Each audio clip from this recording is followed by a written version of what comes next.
bed with 2 gunshot wounds, and he had no idea how I felt. Because I hadn't told him. Afraid it would only drive Blane and Kade further apart, I'd pretended to feel nothing, to want Blane only for his money and Kade for sex, practically daring them to hate me.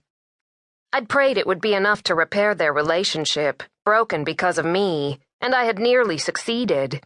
If Blane had been less intuitive, if both of them hadn't known me as well as they had, it might have worked. But they'd seen through my lies, my desperate gamble to remove myself from their lives.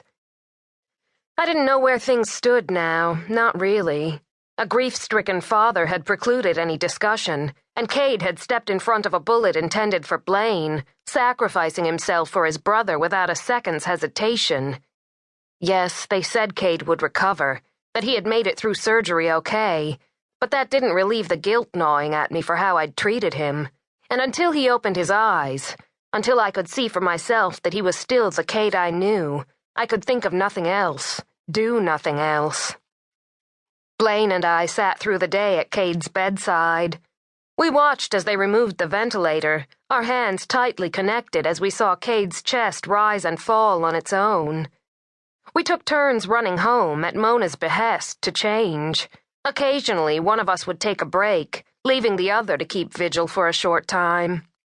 Which was how I found myself standing in the maternity ward staring at the babies. One of them, a little boy by the pale blue cap on his head, was fussing. Somehow he'd gotten his arms free from the blanket swaddling him, and his tiny hands were curled into fists as he cried. A nurse walked over to him, scooping him up in her arms and settling him on her shoulder. She wandered closer to the glass as she shushed him.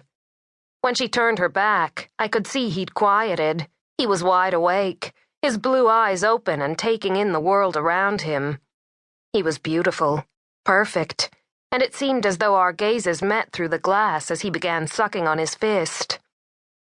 Pulling myself from my reverie, I glanced at my watch, surprised to see I'd been gone from Kade's room longer than I'd intended. Blane was probably wondering where I was. Hurrying back, I was both relieved and disappointed to see that Kade was still unconscious. They wanted him to wake up on his own, and I prayed that would be soon. The pain medication they had him on was heavy duty. Blane had fallen asleep in the corner armchair while I'd been gone, but even in sleep, his face was creased with lines of worry. I sank into the plastic chair drawn up next to Kade's bed. His lax hand rested on top of the sheet covering him. I curled my palm into his, carefully scrutinizing his face for any reaction.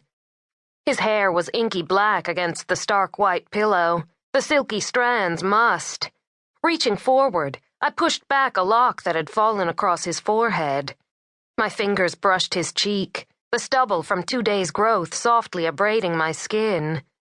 I ached for his eyes to open, to hear his voice, for his lips to curve into that knowing smirk I knew so well, the kind that said he knew exactly what you were thinking, and it seemed he had always known what I was thinking, had always been looking out for me from the moment we'd first met. Carefully, I rested my head on Kade's arm, savoring the feel of his warm skin against my cheek. I closed my eyes and breathed in. Kade's scent was faint, the smell of medicine and antiseptic masking him. I let out a long sigh. I wished I could sleep. I was so tired, but I knew I wouldn't. Kade's fingers twitched slightly in mine, and I sat up with a start, my gaze flying to his face. His eyes were open, his gaze steady. Emotion clogged my throat and I couldn't speak, my face crumpling into tears. Kade's hand slowly lifted to my face. I covered his hand with mine, tipping my head into his palm cradling my cheek. "Don't cry," he whispered. The ventilator had been rough on his throat and his voice was a low rasp. Kade had always hated to see me cry, so I tried valiantly to stop. Turning my head, I pressed my lips to his palm, then forced a watery smile. He opened his mouth again, but I pressed a finger to his lips. "Shh, don't try to talk." He ignored me. Big surprise. "Come here," he said, the word barely audible.